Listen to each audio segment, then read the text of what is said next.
ओम नमः शिवाय। सहसा न विदधित कार्यम। बिना सोचे समझे कोई कार्य नहीं करना चाहिए। किसी कार्य को करने के लिए बहुत चिंतन मनन करना चाहिए। जो सामने दिखाई दे रहा है हो सकता है वो सच न हो, और जो सच हो वो दिखाई न दे रहा हो। इसके लिए आज एक पंचतंत्र की बहुत ही प्रेरणादायक कथा सुना रहा हूं। नाग, सर्प, भोलेनाथ के गले के हार, विषदंत काट दे एक बार तो आदमी पानी न मांगे।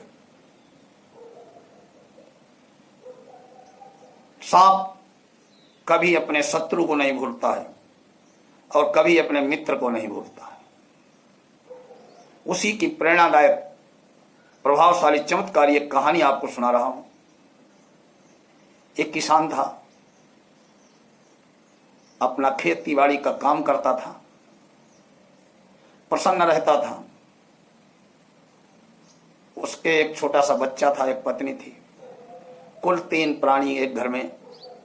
प्रातःकाल बैलों से हल जोड़ के ले जाता, खेत की जुताई करता, फसल उगाता और जीवन आनंद में व्यतीत कर रहा था।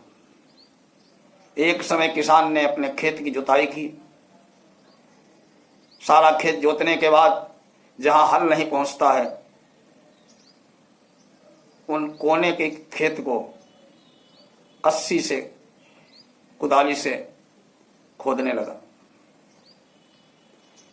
खुदाई कर रहा था, किसान ने कस्सी चलाई। कस्सी लगने से वहां एक बांबी थी, किसान देख नहीं पाया। सांप की बांबी थी, बिल थी। एक सांप के 2 टुकड़े बाहर निकले मिट्टी के साथ। किसान को बहुत दर्द हुआ। हे प्रभु, हे भोलेनाथ, ये क्या हो गया मेरे से? इससे तो बेचारे सांप की मौत हो गई, मैं जान नहीं पाया। रोने लगा। फिर देखे और तो कुछ नहीं समय, तो उसमें सांप का छोटा सा बच्चा पड़ा था। सांप उसको एक कपड़े में लपेट के बांध के ले आया। घर में अपनी पत्नी को बताया कि आज मेरे से बहुत बड़ा पाप हो गया है, एक सांप मर गया है। अब इस सांप के बच्चे का संसार में कोई नहीं है, ये अकेला था, इसीलिए मैं ले आया हूं। पति पत्नी ने फैसला किया कि इसको जैसे अपने पुत्र को पालते हैं वैसे सांप को पालूंगा, और एक जगह सांप रख दिया। अच्छी सेवा करने लगे सांप के बच्चे। किसान के जाने के बाद नागिन कहीं बाहर गई थी, वो आई।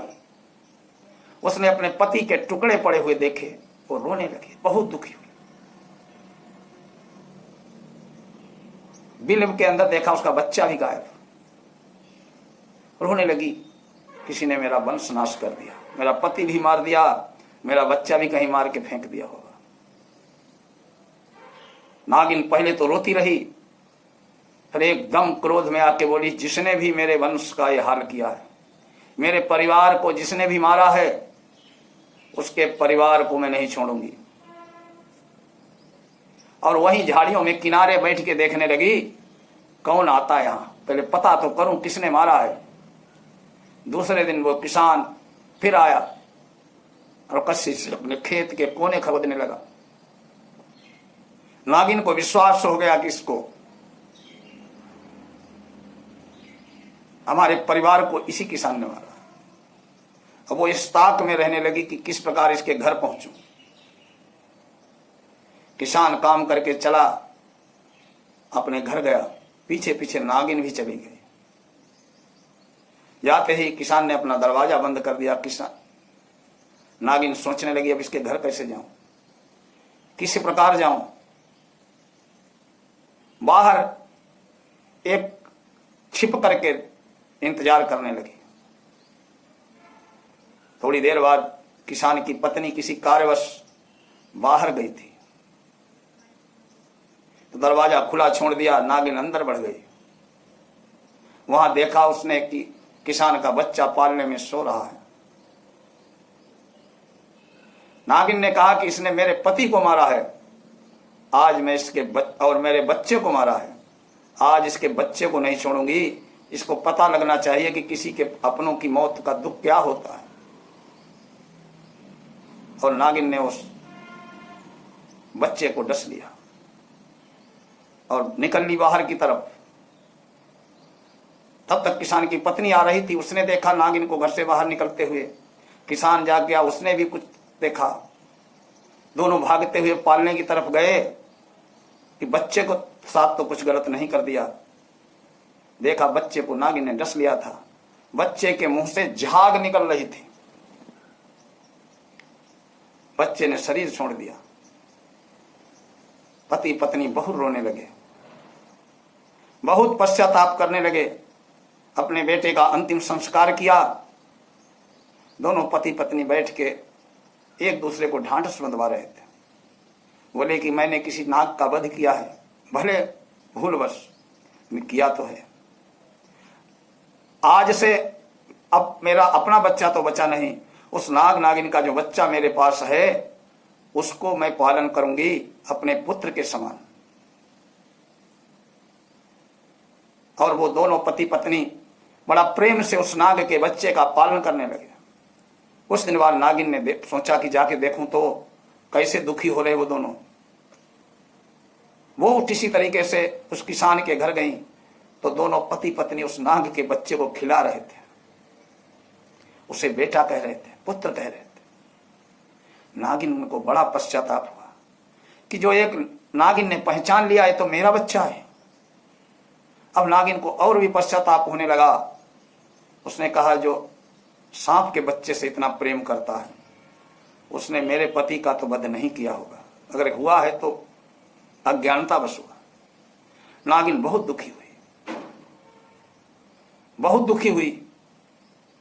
नागिन जो थी इच्छाधारी थी। उसने स्त्री का रूप बनाया और अपना नागमणि जाकर के उस किसान को दिया। बोला ये आप अपने पास रखो, बच्चे का सांप का पालन तो करना लेकिन विश्वास मत करना, क्योंकि मेरा जाति स्वभाव है, मैं किसी को भी काट सकती हूं। मैं भी इच्छाधारी नागिन हूं। अगर कभी ये काट ले मेरा बच्चा तो इसे मारना मत, कटी हुई जगह पर ये नागमणि रख देना, उसका विष दूर हो जाएगा। और नागिन वहां से चली गई।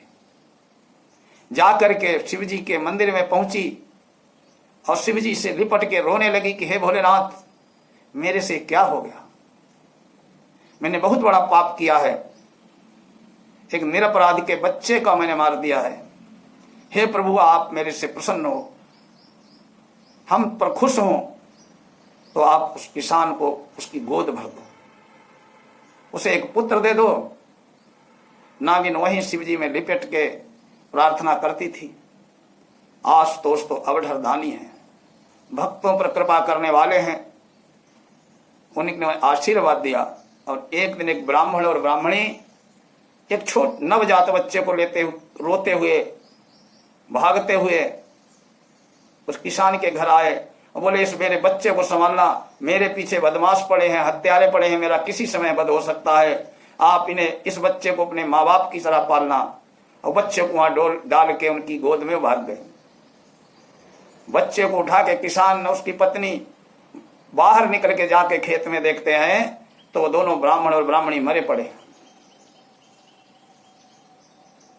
दोनों मरे पड़े। किसान को दुख हुआ, दोनों का संस्कार किया और अपने घर आए।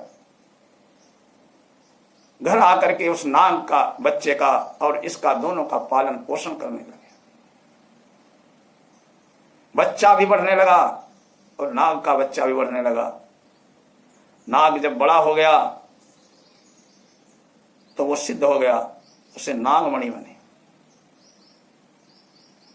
नाग ने आकर के, नाग बाहर चला गया। अब नाग जो है पुरुष रूप में भी रहता था, इच्छाधारी नाग बना। वो कभी पुरुष बनकर के अपने माँ बाप पालन करता, माँ बाप के पास रहता था, सांप के वेश में बाहर रहता था।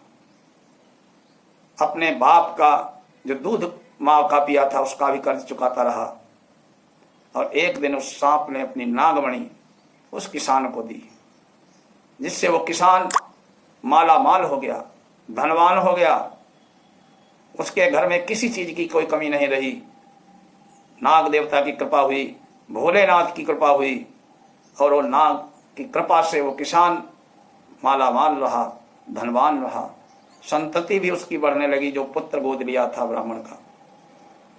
ये कथा जो सुनता है उस पर कभी भी नाग भय नहीं होता, उसके वंश में कभी किसी को सांप नहीं डसता है। अत्यंत प्रेरणादायक चमत्कारी कथा है। आशा है आपको अच्छी लगी होगी। अच्छी लगी हो तो इस चैनल को सब्सक्राइब करें, वीडियो शेयर करें। फिर मिलेंगे किसी अगली कथा के साथ। ओम नमः शिवाय।